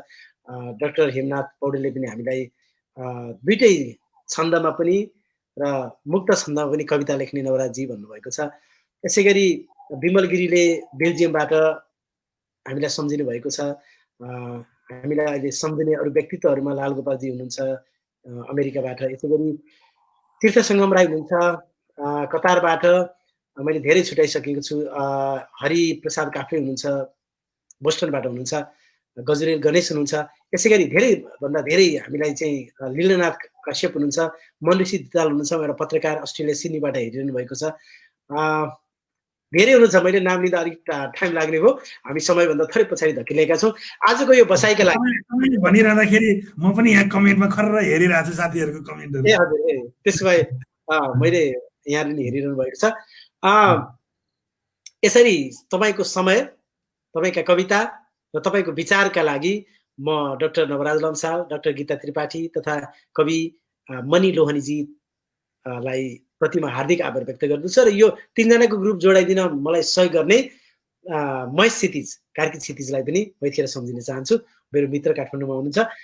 र यो प्लेटफर्म मलाई प्रयोग गर्न दिने eNeplis.com अमेरिका र usnepalnews.com सिडनीलाई पनि म हार्दिक आभार व्यक्त गर्दै आउने शनिबार आजकै समयमा यसै गरी तीनजना कविहरू लिएर आउनेछु र हामी कविताका कुरा गर्नेछौँ, जीवनका कुरा गर्नेछौँ र यो समाज संवेदनाका कुरा गर्नेछौँ। आजलाई भने जसले हामीलाई हेरिदिनु भयो, साथ दिनुभयो, सबैप्रति म हार्दिक आभार व्यक्त गर्दै मेरा आजका तीनैजना पाहुनाहरूतर्फ पनि म हार्दिक नमन व्यक्त गर्दछु। हस्त नमस्कार। धेरै धेरै धन्यवाद। मैले बिदा पनि माग्नु, मणिजी आइपुग्नु भयो, उहाँलाई पनि म एकचोटि बाई बाई गर्छु। हजुर हजुर, सरी, मेरो म सरी एकदम क्षमा प्रार्थी छु। मैले कविता राम्रोसँग सुनाउनु सकिनँ, पछि अर्को सन्दर्भमा सुनाउला। एकदमै सरी, बत्ती गएर भर्खरै आएर मैले फेरि जोडिन पाएँ। Thank you sir. तपाईँको कविता सुन्ने इच्छा हुँदाहुँदै पनि थोरै पछाडि धकेलियो, फेरि तपाईँको कविता कुनै समयमा आएर त्यो अघि छुटेको कविता सुन्नेछौँ। आज भने सबैलाई म फेरि बिदा माग्छु। हस्त नमस्कार।